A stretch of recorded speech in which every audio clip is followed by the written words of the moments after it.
Bonjour mes amis des réseaux sociaux.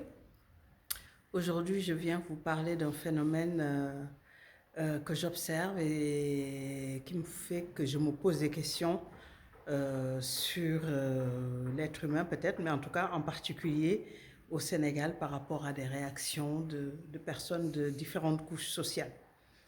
Il y a eu récemment des maisons qui étaient situées dans une zone qui était censée être classée. En tout cas, on a laissé les gens pendant une quinzaine, vingtaine d'années s'y installer, construire, jusqu'à même leur promettre à certains d'entre eux de les régulariser. Et par la suite, l'État a fait valoir le statut de zone dite classée. Et on peut se poser des questions, comment ça se fait qu'une zone classée ait pu être...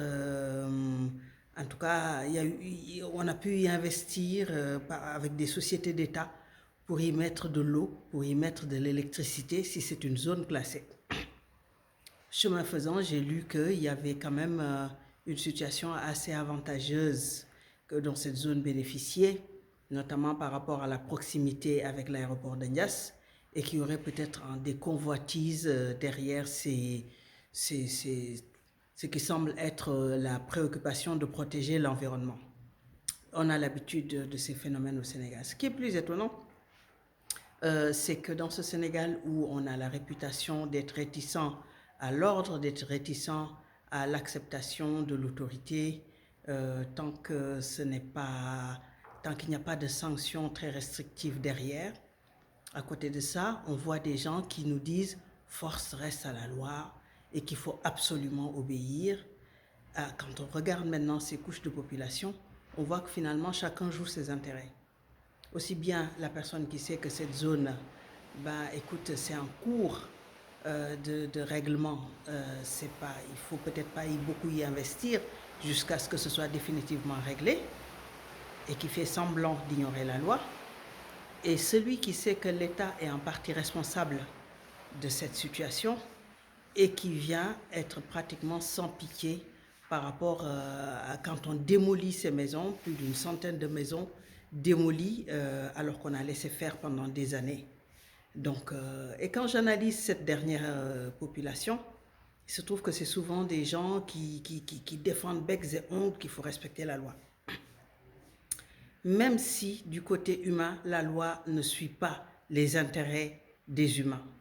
J'ai essayé de discuter avec l'un d'entre eux, qui est un de mes amis, et j'essaie de lui expliquer que tout de même, il y a peut-être d'autres solutions, et il convient quand même de mettre l'humain au cœur de ce règlement de conflit, ce d'autant plus que nous sommes partant de Covid, et qu'on met plus d'une centaine de familles à la rue, et qu'à 20 heures, il faut que tout le monde ait un toit, sinon tu es encore hors la loi.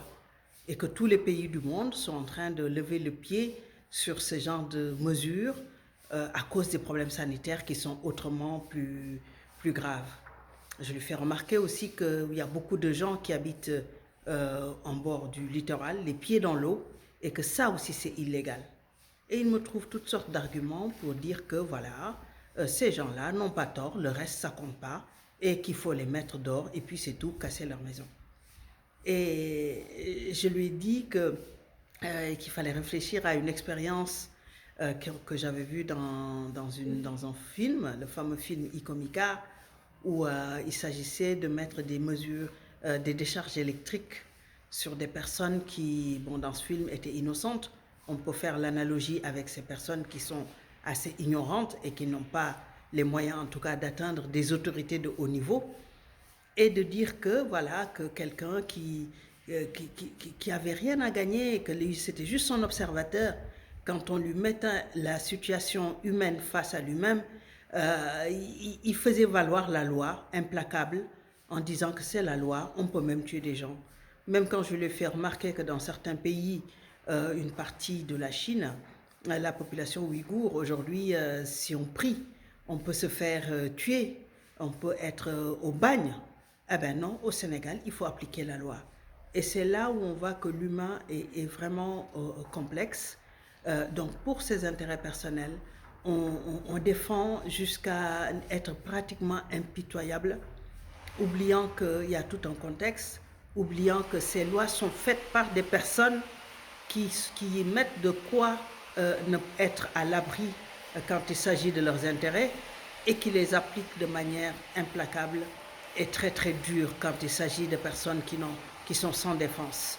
Et je trouve que c'est très très inquiétant ce qui se passe au Sénégal parce que nous avons des dérives autoritaires au plus haut sommet et qu'il y a des lieutenants qui sont un peu partout et qui sont là pour faire valoir cette autorité qui est en train de s'abattre sur la population sénégalaise.